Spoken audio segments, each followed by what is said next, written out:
May I join?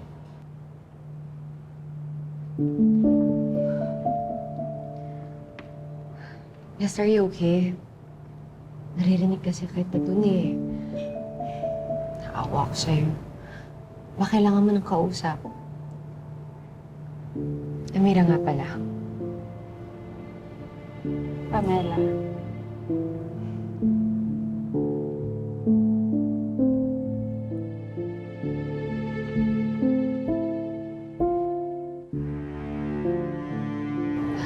Yan.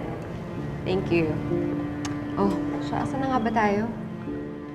Ayun na nga, yung kinukwento ko sa'yo. Hayop yung matandang yun. Alam mo ba, bata-bata pa ako, nagsimula kami. Pero alam mo, puro pangako ng pangako. Iiwan daw niya yung asawa niya. Pero, hanggang ngayon, kabit pa din ako. Ano ba yan? Gwapo ba yan?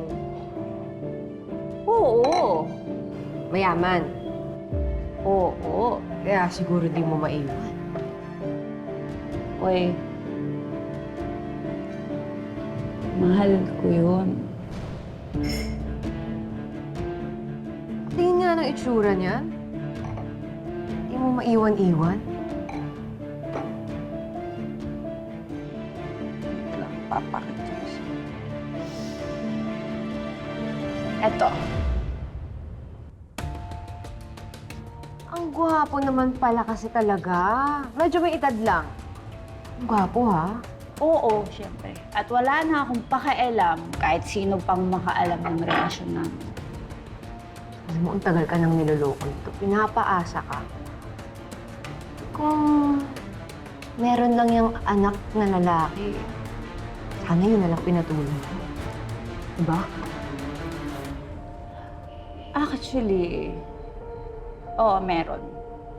Si Oliver, na-meet ko na siya minsan. Hindi ko alam na siya yung may-ari ng bar na pinuntahan namin.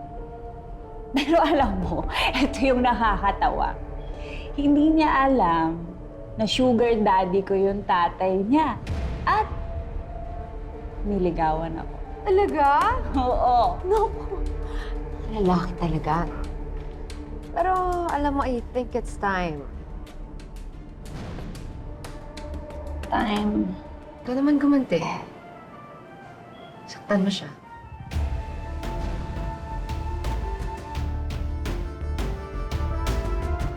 Ay.